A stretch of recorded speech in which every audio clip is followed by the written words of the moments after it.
Hello students, welcome back to our YouTube education channel Shiksha academy.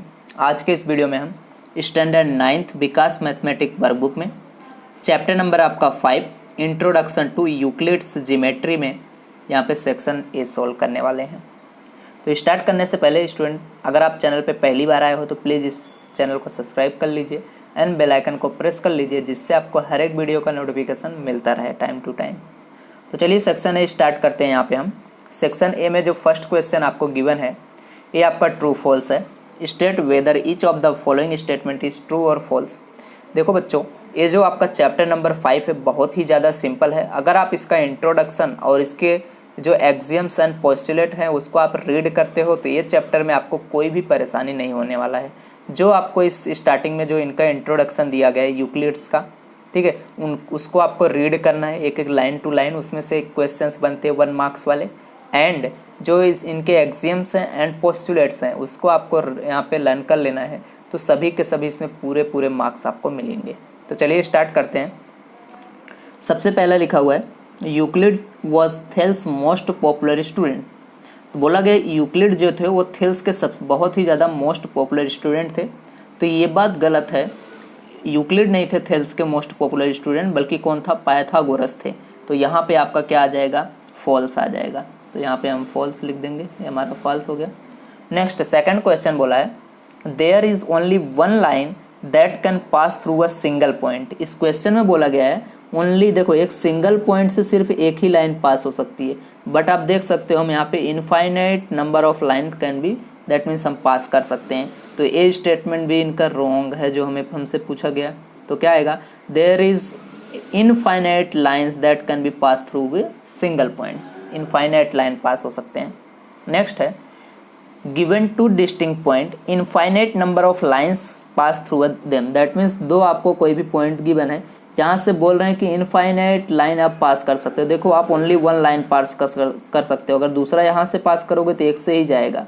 दोनों point से ये क्या हो सकता है, only 1 line, that means unique line ही पास हो सकता है, इनफाइनाइट लाइन नहीं पास हो पाएगा। तो ये भी स्टेटमेंट इनका रॉन्ग है, अगर ये यूनिक बोलते तो राइट होता।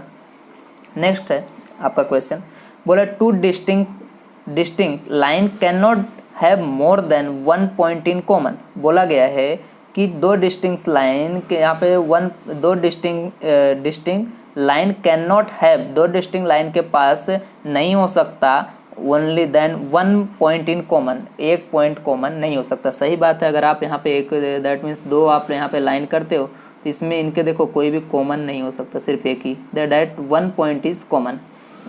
एक ही पॉइंट वहाँ पे कॉमन होगा, दूसरा और पॉइंट कॉमन नहीं होने वाला है। तो एक पॉइंट यहाँ पे देख सकते हो कॉमन है आपका, तो हम क्या बोलेंगे यहाँ पे, ट्रू है।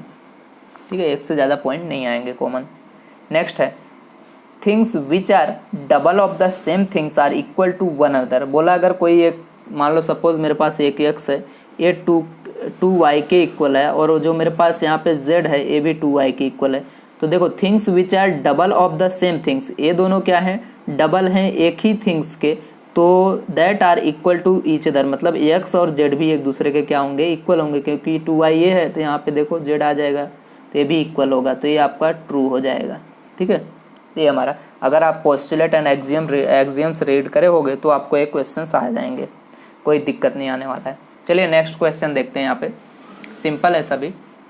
सेकंड में आपको फिलअप्स करना है, सेलेक्ट करना है 4 ऑप्शन में से। तो फर्स्ट क्वेश्चन इसके अंदर दिया गया है in ancient time dash altars were use for household rituals के लिए क्या यूज़ करते थे। तो आपके यहाँ पे ऑप्शन दिया गया स्क्वायर एंड सर्कुलर। जब आप वो इंट्रोडक्शन को पढ़ोगे तो आपको ये सब चीज़ें ख्याल आएंगी, क्योंकि इंट्रोडक्शन में ही ये चीज़ें दी गई हैं। तो आपका आंसर कौन सा आएगा, ए वाला, यहाँ पे square and circular altars use करते थे। ठीक है, नेक्स्ट है in ancient India altars whose shapes were combination of rectangle, जिसका होता था triangle, and trapezium were required for, किसके लिए वो बनाते थे, दैट मीन्स पब्लिक वर्शिप के लिए। ठीक है, that is required for the public worship. तो ये हमारा हो गया सेकंड क्वेश्चन। तो ये सब कहाँ पे है, इंट्रोडक्शन में ये सब चीज़ें अगर आप पढ़ोगे तो आएगा। नेक्स्ट है the first non proof in geometry was given by, first non proof geometry में किसके द्वारा दिया गया था, ये हमसे पूछ रहे हैं। तो अगर आप उसमें पढ़ोगे तो थेल्स थे, तो सबसे पहले कौन बताया था, थेल्स, बाद में यूक्लिड आए। Now Euclid was from the country, Euclid कौन सी कंट्री के थे आपको बताना है, तो उसमें भी ये भी दिया गया इजिप्ट कंट्री के थे। कहाँ के थे, ही वॉज एन इजिप्टियन, इजिप्ट के थे। नेक्स्ट है Euclid in his well known literary work elements compiled the known result in a series of that chapter, कितने चैप्टर्स का था वो, 13 चैप्टर्स का था। तो आपका कौन सा आंसर हो जाएगा, ये सब चीज़ें इंट्रोडक्शन में दी गई है।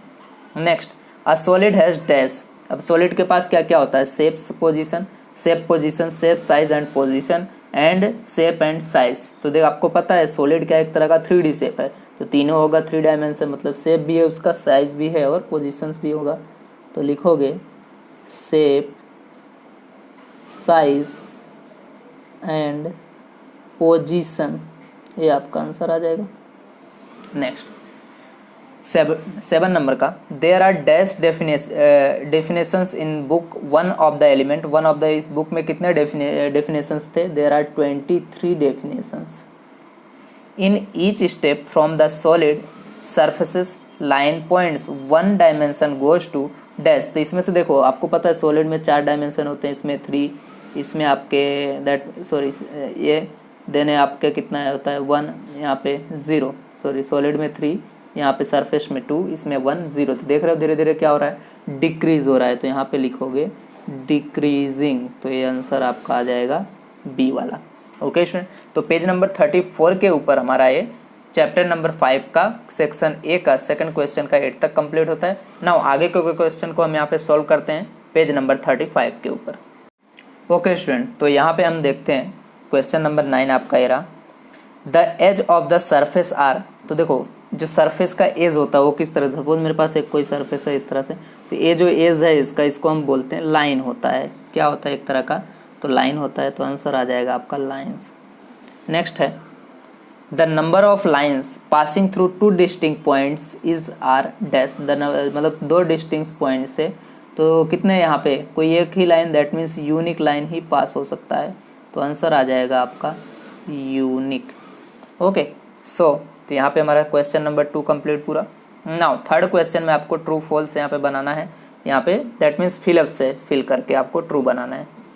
सो क्वेश्चन नंबर 1 आपका दिया गया है, in the Indus valley civilization, Indus valley civilization जो था, the ratio of length breadth and thickness of the brick was, मान लो अगर आप कोई भी ब्रिक बनाते थे तो उसका दैट मीन्स रेशियो क्या होता था, तो लेंथ ब्रेथ, लेंथ कितना होना चाहिए उसका, ब्रेथ कितना होना चाहिए, और यहाँ पे थिकनेस तो 4:2:1 का होता था। सपोज अगर आप ये 4 सेंटीमीटर का बना रहे हो तो ब्रेथ 2 और इसका 1, अगर आप 8 का तो 8A 4A 2A ऐसा होता था, ठीक है, तो ये इनका रेशियो था।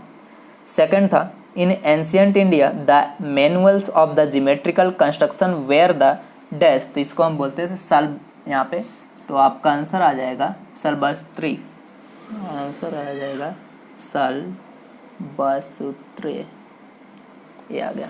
A line is dash length, line कैसा है, ब्रेक, यहाँ पे देखो ब्रेथ नहीं होता लाइन में जो होता है ब्रेथ है नहीं होता, ब्रेथलेस लेंथ होता है, ठीक है, ब्रेथलेस लेंथ।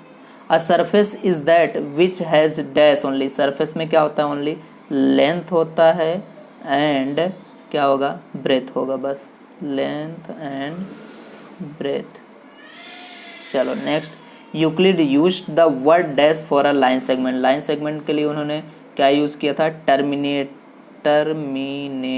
लाइन, ठीक है, टर्मिनेटेड लाइन यूज़ किया उन्होंने।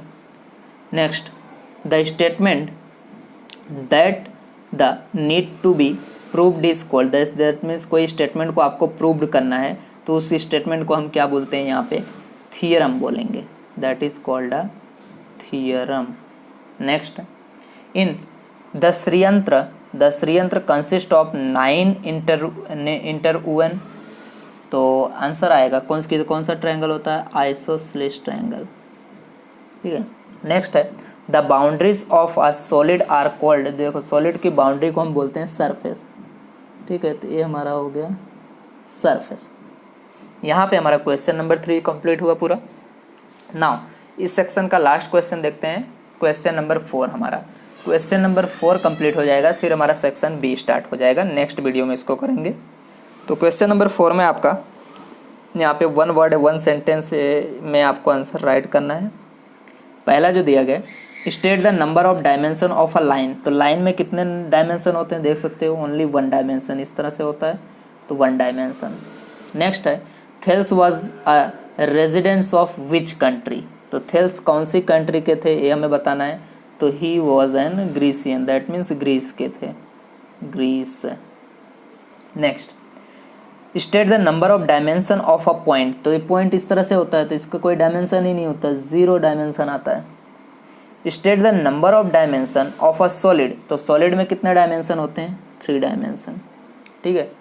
नेक्स्ट है 5th नंबर का, how many subsidiary triangles are formed in the Sri Yantra, तो there are 4 subsidiary triangles are formed in श्रीयंत्र।